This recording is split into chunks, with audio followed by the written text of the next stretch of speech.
جی ٹھیک ہے، that's the good idea. Okay, good luck, thank you. ٹھہریے ذرا، فطرت رک گیا۔ پاشا نے مس شیلا کو اندر بلایا اور کہا، مسٹر فطرت سے ملیے، ہمارے آرٹ سیکشن کے ڈائریکٹر۔ اس کے ساتھ شیلا نے اپنا نرم نرم ہاتھ مصافحے کے لیے فطرت کی طرف بڑھایا اور کہا، کانگریچولیشنز۔ Thank you. ہاں تو مس شیلا، میں سیکریٹری انفارمیشن سے ملنے سیکریٹریٹ جا رہا ہوں، آپ انہیں باقی اسٹاف سے متعارف کرا دیجیے۔ Okay sir. اس کے بعد فطرت مس شیلا کے حوالے ہو گیا اور پاشا صاحب مرسڈیز کار میں بیٹھ کر چلے گئے۔ مس شیلا فطرت کو دوسرے دفاتر میں لے گئیں۔ یہ مسٹر حمید ہیں، ہمارے اسکرپٹ سیکشن کے انچارج۔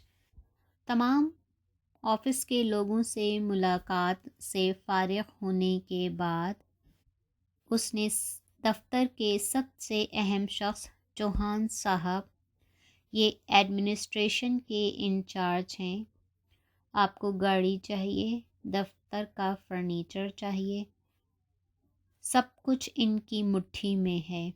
مختلف دفاتر سے گھما کر بالآخر آرٹ سیکشن میں پہنچ گئے۔ یہ ہے سر آپ کا کمرہ، سب کچھ موجود ہے، اگر کسی اور چیز کی ضرورت ہو تو چوہان صاحب کو کہیے یا مجھے حکم دیجیے۔ اور ہاں، آپ کے ساتھ ہی یہ دوسرا کمرہ شہناز اور لودھی صاحب کا ہے، آئیے ان سے ملیے، یہ آپ کے اسسٹنٹ ہوں گے، امید ہے پاشا صاحب نے بتا دیا ہوگا۔ جی ہاں، شکریہ۔ یہ کہہ کر مس شیلا اپنے فرض سے سبکدوش ہو گئی اور فطرت نے اپنے نئے فرائض سنبھال لیے۔ فطرت کا اپنا دفتر چھوٹا مگر صاف ستھرا تھا۔ درمیانے سائز کی میز کے گرد 4 کرسیاں بچھی تھیں، ایک فطرت کے بیٹھنے کے لیے اور 2-3 مہمانوں کے لیے۔ بائیں طرف چھوٹے سے گلدان میں دفتر کا مالی صبح صبح تازہ پھول سجا جاتا تھا۔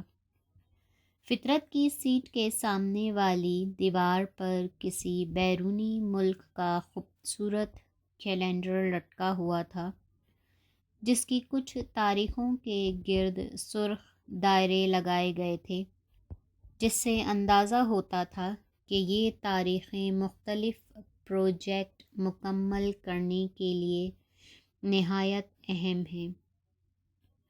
سائڈ روم میں شہناز اور لودھی بیٹھتے تھے، جن کے سامنے چھوٹے چھوٹے میز اور ان پر ٹیبل لیمپ رکھے تھے، جو سجاوٹ کم کر دیتے تھے اور کام زیادہ آتے تھے۔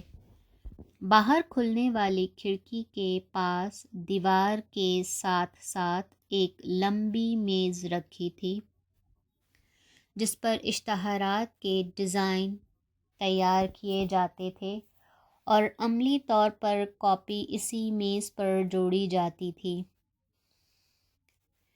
مس شہناز کافی تیز ترار لڑکی تھی، عمر کے لحاظ سے 27-28 سال کی ہوگی، لیکن جس کی ساخت، بالوں کے سٹائل اور روزمرہ زندگی میں رویے کے مطابق 20-21 برس کی لگتی تھی۔ اس کے ساتھ کام کرنے والا لودھی 40 سال کے لگ بھگ ہوگا، عیال دار بھی تھا، لیکن دفتر کے ماحول کے مطابق اب بھی گرے رنگ کی پتلون پر سرخ ٹی شرٹ پہن کر آتا تھا۔ شہناز اور لودھی کے درمیان پچھلے 3 سالوں کی کاروباری رفاقت تھی، جس کی وجہ سے وہ ایک دوسرے کو اچھی طرح سمجھتے تھے۔ اور عموماً 11 بجے والی کافی اکٹھے پیتے تھے۔ کبھی کبھی ورکنگ لنچ کے طور پر لودھی جو 4 سینڈوچ بیوی سے بنوا کر لاتا تھا، ان میں سے 2 مس شہناز کو دے دیتا تھا۔ فطرت نے یہ جوڑے توڑنے کی بجائے اس میں شامل ہونے کی کوشش کی، لیکن دفتری معاملات کی حد تک۔ دفتری کام کے خاطر انہیں بار بار بلانے کے بجائے کبھی کبھی وہ خود اٹھ کر ان کے کمرے میں چلا جاتا، ان کے کام کی نگرانی کرتا، ضروری ہدایات دیتا اور ان کے ساتھ بڑے نرم اور دوستانہ طریقے سے پیش آتا۔ اس دوستانہ رویے کے باوجود وہ کبھی اپنے ماتحت عملے سے بے تکلف نہ ہوتا۔ وہ شہناز کی روایتی مسکراہٹوں کا بھی غلط مطلب نکالنے کے بجائے اس سے نپا تلا رویہ روا رکھتا۔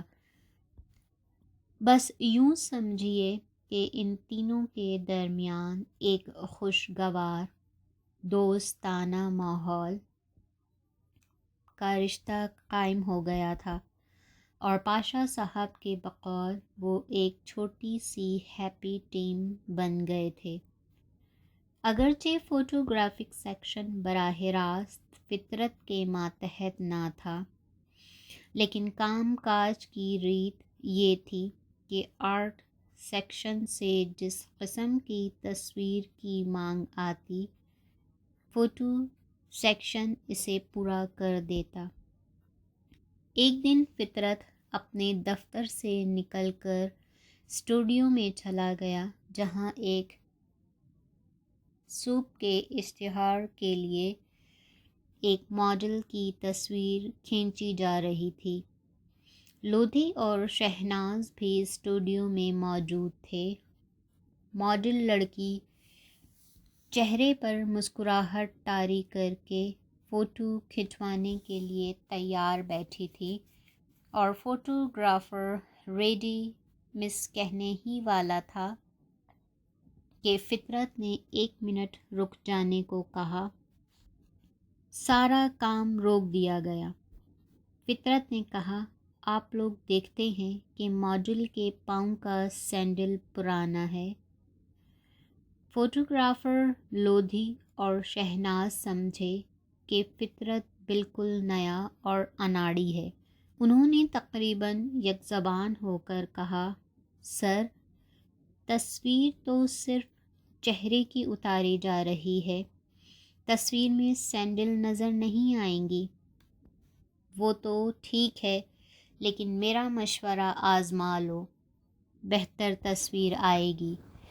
جی وہ کیا؟ میں نے کسی کتاب میں پڑھا تھا، آج آزما کر دیکھ لیتے ہیں۔ شہناز، اگر زحمت نہ ہو تو 1 منٹ کے لیے اپنا نیا سینڈل ماڈل کو پہنائیے۔ شہناز نے غیر یقینی سی حالت میں فطرت کی طرف دیکھا اور بادل نخواستہ اپنی سینڈل اتار کر ماڈل کو پہنا دیا۔ ماڈل کا چہرہ کھل اٹھا۔ فطرت نے اپنے ساتھیوں سے کہا، کچھ فرق محسوس ہوا آپ کو؟ جی ہاں، ماڈل کا سارا ایکسپریشن ہی تبدیل ہو گیا۔ حالانکہ بظاہر پاؤں کے سینڈل کا چہرے کے تاثرات کے ساتھ کوئی تعلق نہ تھا۔ واقعی تصویر پہلے سے بہت بہتر اتری۔ ایک دن لودھی اور شہناز اشتہار کے لیے ایک ڈیزائن پر کام کر رہے تھے۔ اسکرپٹ سیکشن نے جو اسکرپٹ تیار کیا تھا، اس کا بنیادی نکتہ یہ تھا کہ یہ سگریٹ ہر عمر اور ہر کلاس کے لوگوں کے لیے ہے۔ اس کے ساتھ جوان، ادھیڑ عمر اور بوڑھے اشخاص کی تصویر بنوائی گئی تھی، اور ان تینوں میں سے ایک شخص کے ہاتھ میں جلتا ہوا سگریٹ تھمایا گیا تھا۔ فطرت حسب عادت اپنے دفتر سے نکلا اور سائڈ روم میں پڑی ہوئی میز کے پاس جا کھڑا ہوا، جہاں لودھی اور شہناز جھک کر کام کر رہے تھے۔ وہ فطرت کو دیکھ کر سیدھے کھڑے ہو گئے۔ فطرت بڑے غور سے ڈیزائن کو دیکھتا رہا۔ ٹھیک ہے نا؟ شہناز نے کہا۔ ہاں، ٹیکنیکی لحاظ سے ڈیزائن کی کمپوزیشن تو ٹھیک ہے، لیکن اس میں 2 چھوٹی چھوٹی خامیاں ہیں۔ شہناز نے لودھی کی طرف دیکھا اور پھر دونوں فطرت کی طرف متوجہ ہوئے۔ سر، پہلی خامی یہ ہے کہ ان 3 چہروں میں سے پتہ چلتا ہے کہ کس کس نے سگریٹ پی لیا ہے اور کس کس نے ابھی سگریٹ پینا ہے۔ ایک اچھے سگریٹ کے اشتہار کی بنیادی خوبی یہ ہونی چاہیے کہ جس نے سگریٹ پی لیا ہے اس کے چہرے پر طمانینت ہونی چاہیے، اور جس نے ابھی نہیں پیا اس کے چہرے پر سگریٹ کی پیاس یا طلب نظر آنی چاہیے۔ لہٰذا آپ کو یہ تصویریں دوبارہ بنوانی پڑیں گی۔ اور دوسرا نقص یہ ہے، جمالیات کا معاملہ ہے۔ ذوق جمالیات کا تقاضا ہے کہ سگریٹ کے دھوئیں کو اتنا گاڑھا نہ دکھائیے۔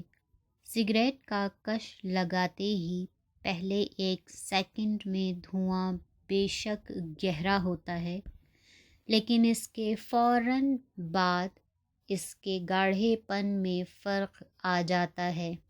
خاص کر بیک گراؤنڈ میں لگی ہوئی اسکرین کا اپنا رنگ اتنا ہلکا ہے تو دھواں بھی ہلکا ہونا چاہیے۔ یہ سگریٹ کا دھواں کس نے بنایا ہے؟ میں نے بنایا ہے، لودھی نے کہا۔ اسے ذرا ہلکا کر دیجیے، فطرت نے کہا۔ اس کے حکم کے مطابق نئی تصویریں بنا کر نیا ڈیزائن تیار کیا گیا تو اس میں واضح فرق نظر آنے لگا۔ ان چھوٹی چھوٹی باتوں سے ایک ذہین اور کریٹیو آرٹسٹ کے طور پر فطرت کی شہرت سارے دفتر میں پھیل گئی۔ مس شیلا اور چوہان صاحب نے بھی علیحدہ علیحدہ فطرت کے کام کی تعریف کی۔ پاشا صاحب نے پروفیسر سعید کو شکریہ کا خط لکھا کہ انہوں نے واقعی ایک پڑھا لکھا اور تخلیقی تخیل رکھنے والا آرٹسٹ بھجوایا ہے۔ یوں کام کرتے کرتے 1 سال گزر گیا۔ سالانہ ترقی کا وقت آیا تو پاشا صاحب نے فطرت کی تنخواہ میں 50 روپے سالانہ کے بجائے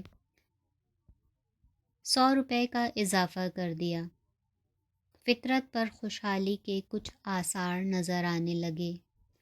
ابھی تک امریکہ سے خریدے ہوئے کپڑے اس کے ساتھ دے رہے تھے۔ اس نے 2-3 ٹی شرٹس خرید لیں اور جو پیسے بچے اس میں کمپنی سے کچھ ایڈوانس ملا کر ایک موٹر سائیکل خرید لی۔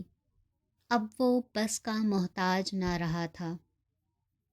مزے سے نئی بستی سے اپنے موٹر سائیکل پر نکلتا اور 15-20 منٹ میں دفتر پہنچ جاتا۔ اب تک زندگی کا دھارا ٹھیک چل رہا تھا، اگرچہ اس عرصے میں فطرت اپنے صرف 2 اور پرائیویٹ پینٹنگ بنا سکا تھا اور زیادہ تر وقت دفتری کام میں صرف ہوتا تھا، لیکن وہ کام کی نوعیت، دفتر کے ماحول اور تنخواہ سے بہت مطمئن تھا۔ اچانک گاؤں سے خبر آئی کہ فوراً پہنچو کیونکہ تمہاری ماں کو فالج ہو گیا ہے۔